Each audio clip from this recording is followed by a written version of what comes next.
Here's a sentence that people on the left keep trying to dodge because it sounds too blunt, too uncomfortable, and too politically radioactive. But sometimes the simplest sentence is the truest one, and avoiding it doesn't make it less true.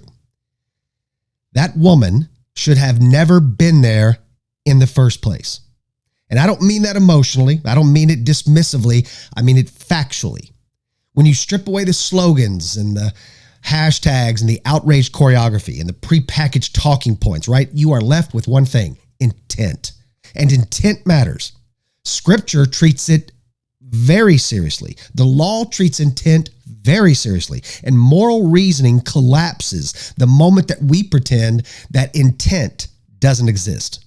The tragedy in Minnesota did not happen in a vacuum. It didn't fall out of the sky. It didn't materialize randomly. It happened in a moment where people intentionally chose to interfere with law enforcement doing its job. That's a fact.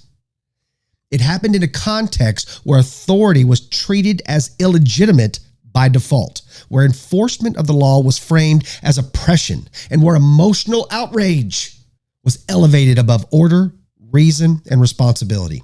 And when we refuse to say that part out loud, when we insist on talking around it instead of through it, we're not being compassionate, we're being dishonest. Here's the uncomfortable reality nobody likes to sit with. When people insert themselves into situations with the explicit goal of obstructing law enforcement, escalating conflict, or intimidating authority, they are accepting risk. Now, that doesn't mean that they deserve to die. I'm not saying that. It does mean that their presence was not neutral. It does mean that their intent mattered. Now, does that mean that pretending otherwise does anything but guarantee more of the same behavior next time? No. Scripture has zero confusion about this scenario. Proverbs says, the simple inherit folly, but the prudent are crowned with knowledge. Folly is not just doing something wrong. It's ignoring consequences that you were warned about. It's charging into situations driven by ideology instead of wisdom. And one of the most dangerous lies in modern culture is the idea that good intentions erase reckless behavior. The Bible does not teach that ever. In fact, Scripture repeatedly warns that zeal without knowledge is destructive.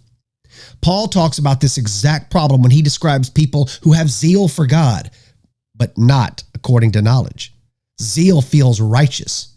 Zeal feels powerful. Zeal feels heroic.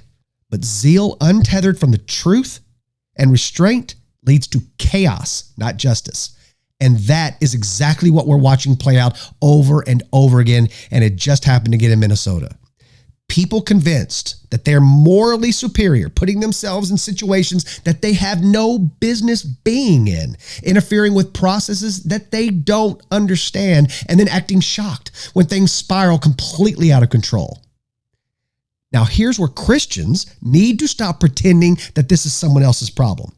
Because when we refuse to call this out, when we hide behind vague statements and emotional generalities, we are enabling this. That situation in Minnesota, we're enabling this. Silence doesn't neutralize error, it emboldens it. When bad ideas aren't challenged, well, they don't self-correct. They metastasize. That's on us. Jesus never treated intent as irrelevant. He constantly pressed beneath surface actions and exposed the motivations. Jesus didn't just ask, what happened? He asked, why did you do this? And he held people accountable for the posture of their hearts, not just the optics of their behavior, which is exactly why this moment demands clarity, not cowardice. Romans 13 comes into the conversation, basically whether people like it or not. Paul doesn't say governing authorities are perfect. He says they are instituted to restrain evil. That means that there are times when enforcement is necessary, not because authority is divine, not saying that, but because chaos is destructive. When people deliberately undermine that structure, especially in these emotionally charged situations, they are not acting compassionately. They are acting irresponsibly. Now, here's where the manipulation kicks in. The moment you say any of this, okay, someone is going to accuse you of lacking empathy. That's a fact. As if empathy requires intellectual dishonesty. As if compassion means abandoning moral clarity. As if grief gives you permission to just suspend the truth, right? It doesn't. Scripture never teaches that, ever. Scripture never teaches that emotion outranks righteousness. In fact, Scripture repeatedly warns against being led by unchecked emotion. So I don't understand why more of these Christian leaders don't think about the Bible when they think about what they say. Proverbs says, he who is slow to anger has great understanding, but he who has hasty temper exalts folly. Hasty outrage exalts folly. Knee-jerk moral absolutism exalts folly. And when outrage culture trains people to react first and think later, tragedy ain't an accident, baby. It is the inevitable outcome of that situation. That's another fact. And this is where Christianity needs to look in the mirror, because we've been trained to stay quiet. I get it. We've been told that speaking plainly will cost us relationships, jobs, reputations, and it might, right? It might. But Jesus never denied that. What he denied was the idea that safety is the highest good, right? You hear all these people talking about, this is a safe space. Thank you for giving us a safe space to be able to talk or to say these things. Jesus never promised you a safe space.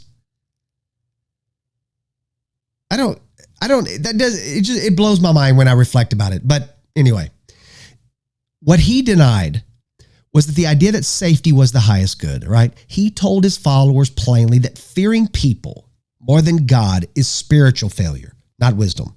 Jesus said, do not fear those who kill the body, but cannot kill the soul. Rather fear him who can destroy both soul and body in hell. That verse doesn't get preached very much anymore, does it? Right?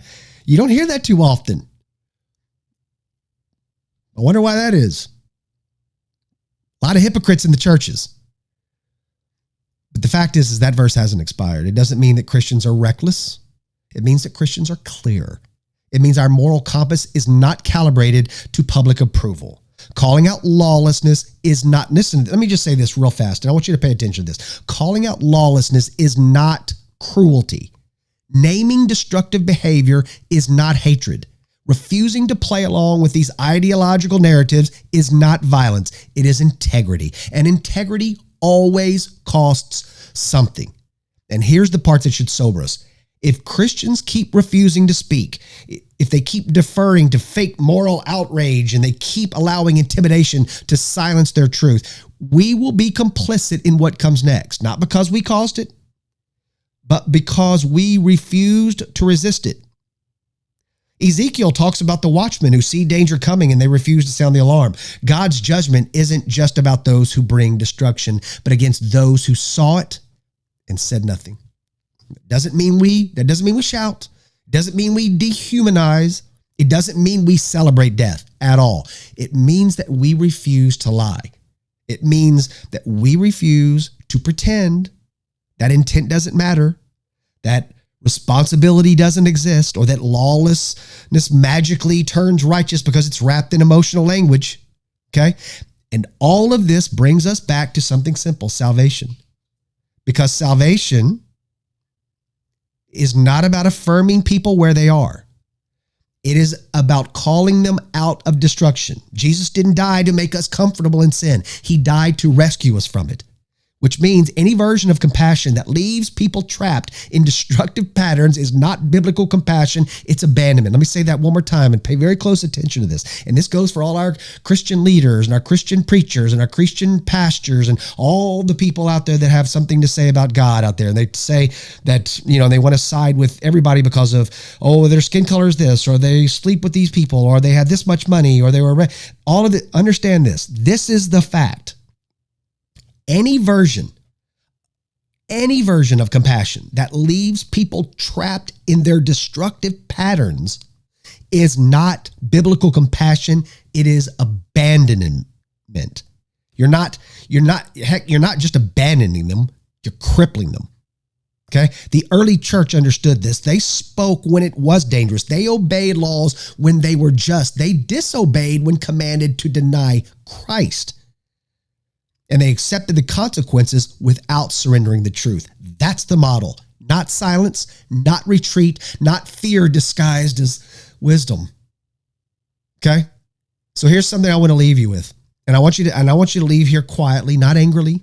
Okay? We're all upset about it. We're all frustrated, but I want you to ask yourself honestly, where you've stayed silent. Ask yourself where you've stayed silent because it felt safer.